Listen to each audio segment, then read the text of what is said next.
Hi అండి. నమస్తే. ఎలా ఉన్నారు? బాగున్నారా? మొన్న ఒక వీడియో చూశానండి. ఆ వీడియో మీద మీ అభిప్రాయం కనుక్కుందామని వచ్చాను నేను. ఏంటంటారా? ఒక బ్రదరు హోటల్ ఓనర్ కావచ్చు. ఆయన కూర్చొని ఉన్నారు. షెఫ్ అనుకుంటా. ఆయన ఒక కవర్లో ఎగ్షెల్స్ ఉంటాయి కదా,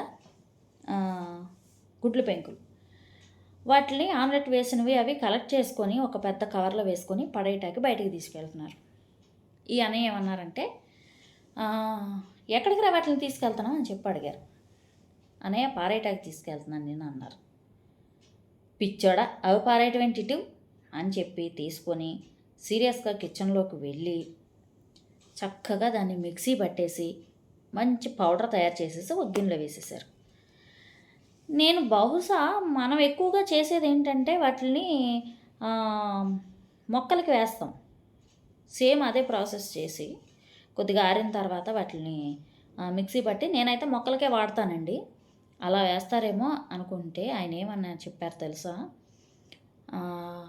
ఉదయం సాయంత్రం మనం భోజనంలో ఈ ఎగ్షెల్స్ పౌడర్ ఉంది కదా, గుడ్డు పెంకులు పౌడర్ని ఒక్కొక్క స్పూన్ చొప్పున కలుపుకొని తింటూ ఉంటే చాలా కాల్షియం అందుతుంది బాడీకి అని చెప్పి మంచిగా చెప్పారు. అసలు అది విన్నాక నాకు ఏమనిపించిందో తెలుసా? ఒక సినిమాలో డైలాగ్ గుర్తొచ్చింది. నిన్ను కొట్టాలో తిట్టాలో ఏమనాలో నాకు అర్థం కావట్లేదని. సేమ్ నాకు అలాగ అనిపించింది. మీకేమనిపించిందో చెప్పండి.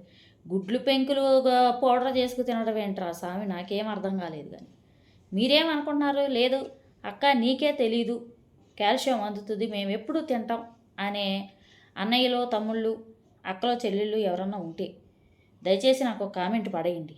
అంటే నాకు తెలియదేమో అని నేను డౌట్ పడుతున్నాను.